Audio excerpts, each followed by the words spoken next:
Welcome to the Open Forum in the Villages, Florida podcast. In this show, we talk to leaders in the community, leaders of clubs, and interesting folks who live here in the Villages to get perspectives of what is happening here in the Villages, Florida. We are a listener-supported podcast. There will be shout-outs for supporters in episodes. In Season 6, we will continue making substantial improvements to the podcast. This is Mike Roth. And listeners, I'm thrilled to share with you this podcast, which is my passion project for you. This podcast brings me joy, brings you knowledge, inspiration, and a lot of things that people need to know about the Villages and the people living here. Be sure to hit the follow button to get the newest episode each week. Creating this podcast is a labor of love, even though it demands more time that I can easily spare. Now, here's where you come in. You can help us keep the podcast alive and thriving. How? By becoming a supporter. The easy way for you to support us is to visit our podcast webpage, openforuminthevillagesflorida.com, and click on the supporter button at the top of the page, or the purple supporter box on the right side of the page. Even a small donation of $3 to $10 a month makes a big difference. And guess what? You can cancel your subscription at any time. No strings attached. Your support means the world to us. Stay curious, stay inspired, and keep those headphones on. I hope everyone enjoys today's show. This is Mike Roth on Open Forum in the Villages, Florida. I'm here today again with Mark Newhouse. Mark, you've got another book taking a very positive turn for children, Monsters of Monstrovia. How long ago did you write that? It actually began as a play for my under sixth grade students, and I wrote them with the idea that they would present them to the senior center. And we used to go to the senior center every year, at least twice or three times. And of course, I never thought I'd be a senior someday, but we used to perform at the different plays for them. And then when I retired, I said, you know what? I just love this series, so I'm going to turn it into a mystery series for kids. And I call it a Perry Mason for kids today, because when I was about 10 years old, I was absolutely addicted to Raymond Burr as Perry Mason. I think we all were. I'll tell you what. How long ago did you finish writing the book? The first one? The first one, yes. Probably about 10 years ago. And it's available on Amazon and Audible. The books are available on Amazon. They're available anywhere you can order ebooks, but they've also got 3 sequels, and all of them have won awards. And they're all different cases, and I just love writing them. They're probably the easiest thing I have to write, because basically what you're doing is creating a fantasy case in a place where humans are rare, monsters are plentiful, and you let your imagination run wild, and I love it. And I understand you've turned it into a podcast. What we did was we created a podcast called Defenders of Monstrovia, but we had some artistic differences with the producers. Now, these are the same producers who produce R.L. Stine's podcasts. R.L. Stine is famous for Goosebumps and Fear Street. Okay. And so this was a huge positive reason why I wanted to get involved with this. Mm-hmm. So when we created the podcast, they wanted to do some things I didn't agree with. So I ended up creating a whole new series of books to go into this podcast. And I changed the main character from a boy named Brody to a girl named Kara, who was named after my granddaughter. And how many episodes did they produce? They've actually produced 14, Mm-hmm. and they've contacted me that they want a second season, and now they're working with a producer to possibly create an animation series or a movie. Mm-hmm. It might be live action. I think it'll really sell for you. I don't think you can do all the characters in live action. Be a combination They of did both. Spider-Man and Superman. Yeah, but this is, I don't know. I don't know how they would do it.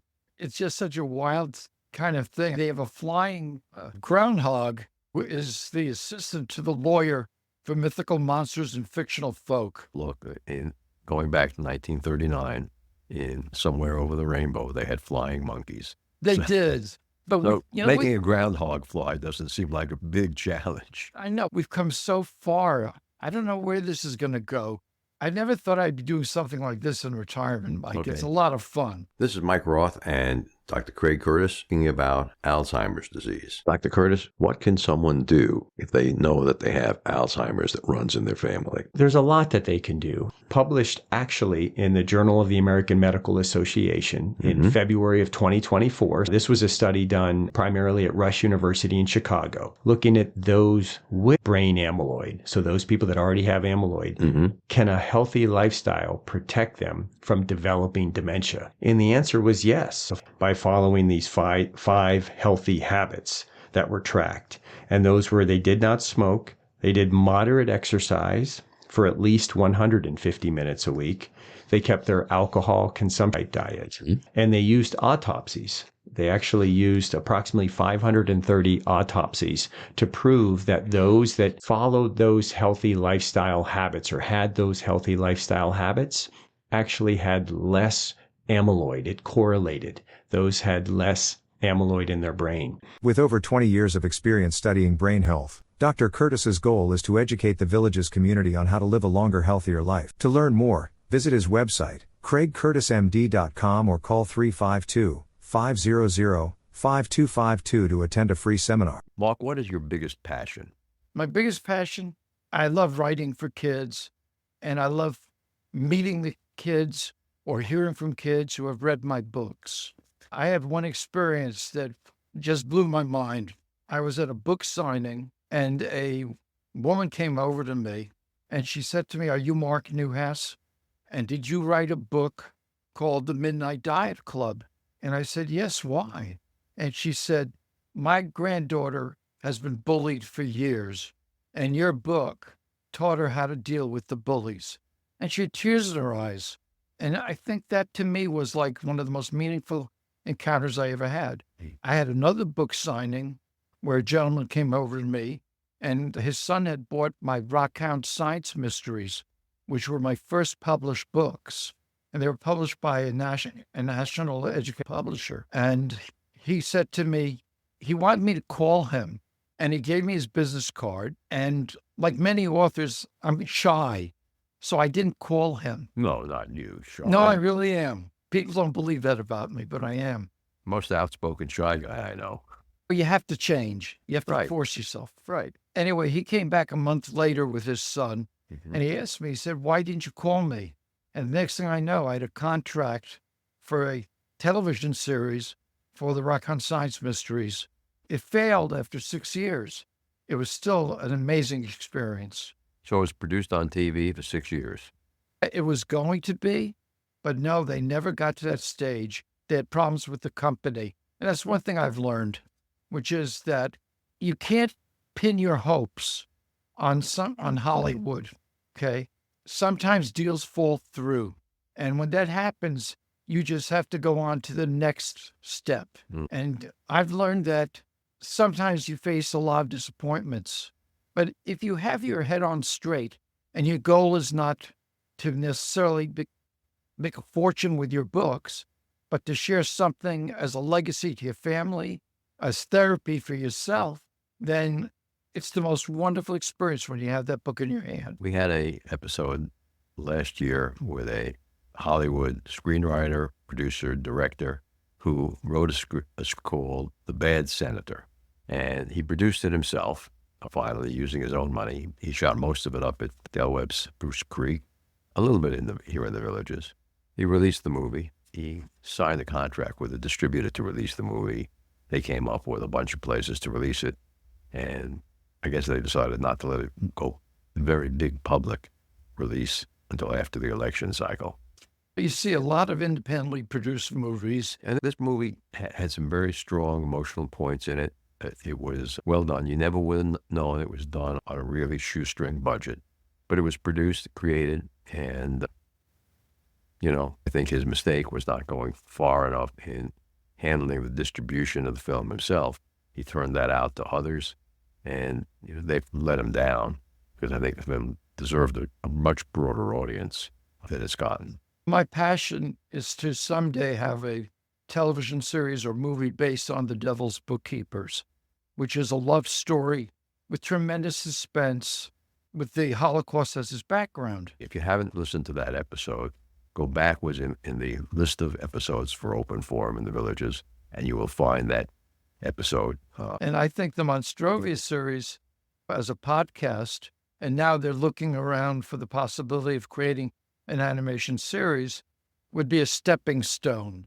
If I can do that, I think it would be a stepping stone towards producing this passion project. Mark, you said most writers are really very shy, making them introverts. Would you say you're an introvert or an extrovert? Definitely an introvert. However, at one point I said to myself, I'm not going to get anywhere unless I am able to open myself up to rejection. And believe me, I have a wall full of rejection letters. The thing that changed my life. You actually post them on a wall? No, but I do have them in my heart. Okay. Rejection still hurts, but I've learned to work with rejection. But the thing that changed my idea of what an author should be doing is I had the privilege of sitting next to a very famous author at a conference, and he asked me what I didn't like about writing. And I said, I don't like promoting myself and promoting my books. Mm-hmm. And he said, you're thinking about this the wrong way. He said, when you write, you do it with a purpose, which is to help people. You are either entertaining, educating, or inspiring people. And that's what your books are. And if you think of it that way, you're performing a service. So that changed my approach. Mm-hmm. Mm-hmm. And I teach that to people all the time now. Well, as a sales trainer, rejection was something that most salespeople face every day. And you just have to roll with the punches. No, you have to think about it differently. I said to him, that's loss. Their loss. That's true, too. For not hearing you out or using your product or service. I agree. So, Mark, if you could have one superpower, because you wrote a book with monsters and superpowers, what would the superpower be that you would give yourself? Actually, in my books, the heroes don't have superpowers, and they don't use violence to solve problems. That's very important to me. Mm-hmm. They use their intelligence and their courage and their persistence. So what superpower would you give yourself? I would like to be able to create peace in the entire world. Okay, that's a very admirable goal. What have you done to foster that goal? As a classroom teacher, one of the things that I always prided myself on was teaching children the golden rule, which is be kind. And if you think about it, you don't need a lot of rules in life if you always keep that one rule in mind. It explains every behavior that we want children to have. I made a friend here in the Villages named Yuri, a Japanese survivor of the Hiroshima attack. And one of his goals is to create peace in the world. And I think I'm going to introduce you to him when he gets back from his last world cruise that he's been taking. I'd love to meet him. I will tell you that I do a lot of presentations for groups that want to learn about the Holocaust and that want to talk about ways we can help children.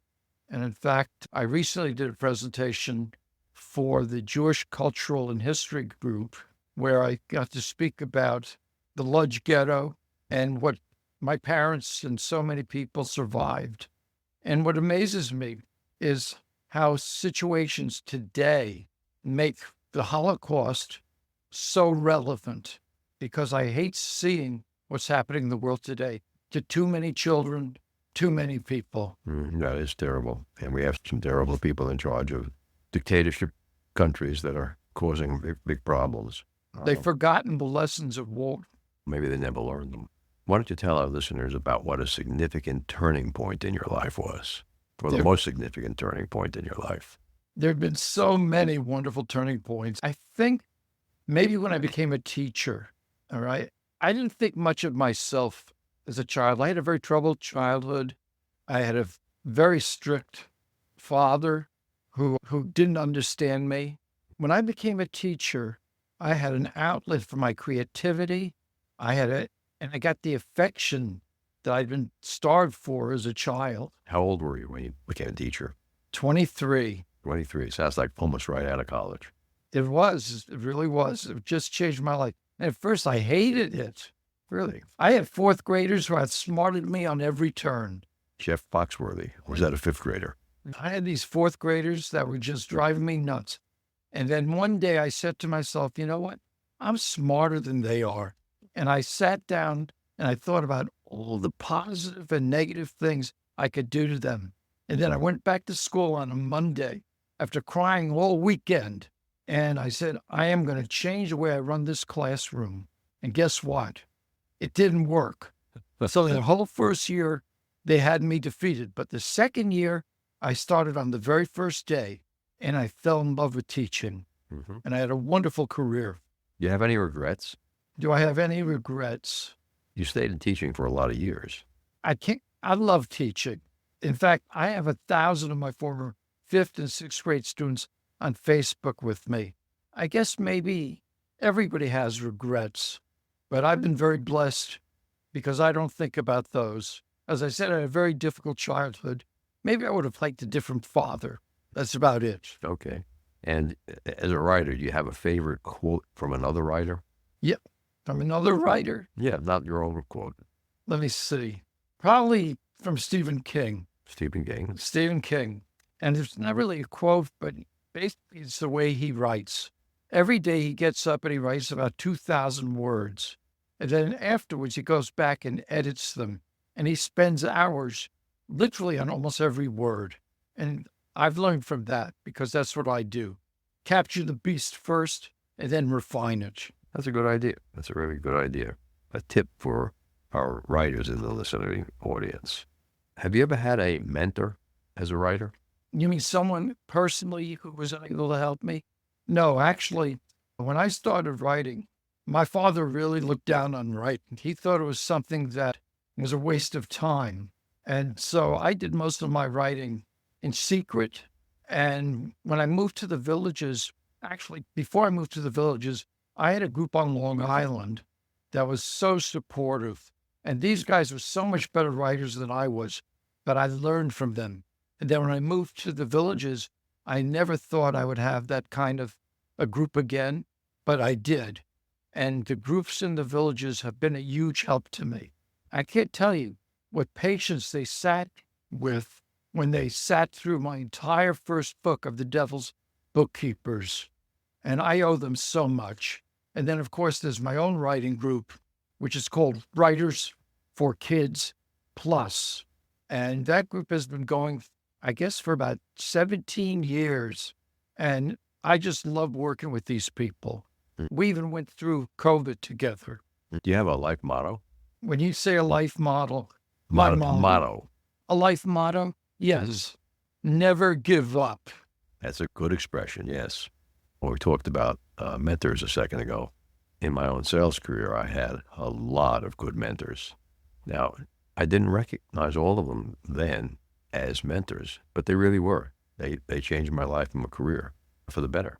My mother would have been my role model, and I used her as the heroine in my book because she was so small. She was 5 feet tall. She was very petite, and she suffered horribly from asthma from the Holocaust. Mm-hmm. But she was probably the first female liberationist I ever knew. My father didn't want her to drive, didn't want her to work. And when she got divorced, all her friends said, how are you going to survive? But she ended up owning her own travel agency. At one time, she owned 3 homes, and she still raised my brother and myself. She was an amazing woman. When people read your book, or children read your book, Monsters of Monstrovia, or listen to the podcast, what's the one message that you hope they take away from that? I hope that they learn that children can be problem solvers without magic, without violence, using their intelligence, using what they've learned, and their courage. That's good. What's next for you, Mark? You've written a lot of books. Yeah. I've actually just finished working on a book that is for middle graders and up. It's called My Family Secret, The Holocaust. And it takes the story of the Holocaust and turns it into a mystery, because a young boy must learn what happened to his family 60 years earlier when his grandfather tries to reclaim property in Poland. Really? It's based on what really happened to my stepfather when he did reclaim his property in Poland and found squatters living in it, and how he hated them and how hate became hope and then even affection. And I think that's a very important idea in my books, that even in the worst times, there is hope and there is the search for love, because to me, that's the most important thing. Thanks for being with us again today, Mark. It's always a pleasure, Mike. Thank you very much for helping to spread the word. Thanks. Remember, our next episode will be released next Friday at 9 a.m. Should you want to become a major supporter of the show or have questions, please contact us at mike@rothvoice.com. This is a shout-out for supporters: Tweet Coleman, Ed Williams, Duane Romick, Paul Sorgen, Kathy Loving, and Dr. Craig Curtis at K2 in the Villages. We will be hearing more from Dr. Curtis with short Alzheimer's tips each week. If you know someone who should be on the show, contact us at mike@rothvoice.com. We thank everyone for listening to the show. The content of the show is copyrighted by Roth Voice 2024. All rights reserved.